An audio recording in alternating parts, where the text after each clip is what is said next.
The only weapon that works in this warfare is the fear of the Lord. The only thing that is a defense for me is when I surrender my thoughts, my desires, my choices, my motivations, my purposes to my Savior, Creator, who knows better.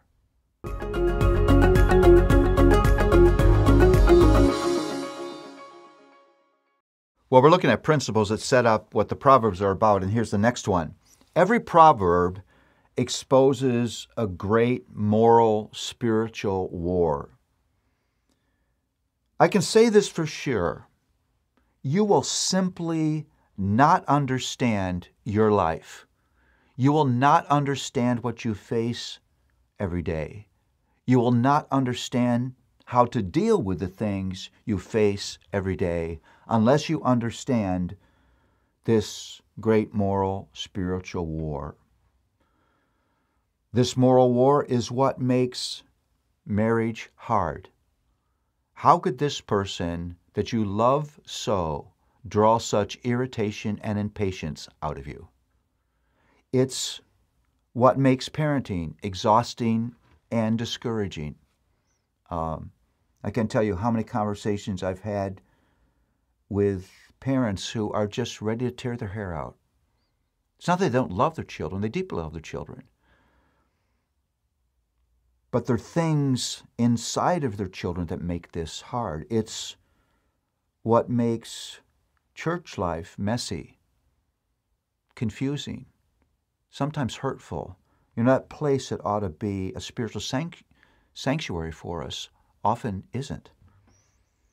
It's what makes sexual purity difficult. Why is sexuality such a huge battle for us?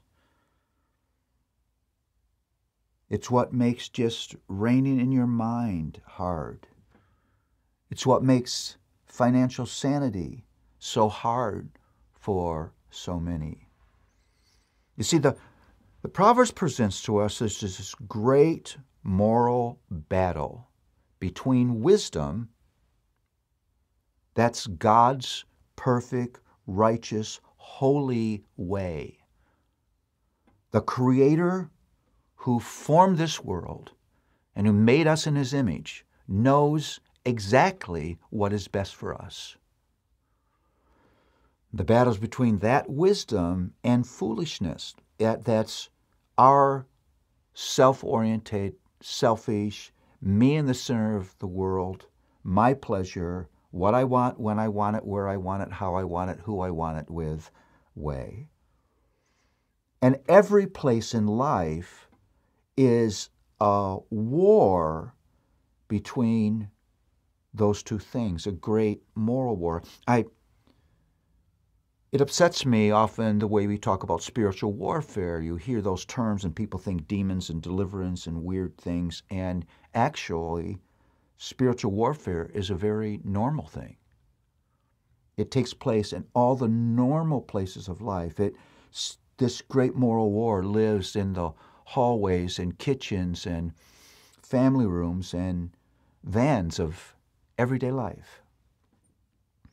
And so Proverbs pictures life right here, right now, as a spiritual warfare battleground. And the epicenter, the turf of that battleground is your heart. And so the war is played out in all the places where you live every day. It's a war out there. This isn't peacetime. Peace is coming. But there's a war going on, and that war is fought in our hearts between God's holy, righteous way and our desire for our way. And that desire to have our own way will be with us as long as sin still lives inside of us. It's why you get mad in traffic. It's why you get mad at the person who stands in front of you in line. It's why it makes you mad when somebody disagrees with you. It's why it hurts you when people don't pay attention to you. It's that moral war.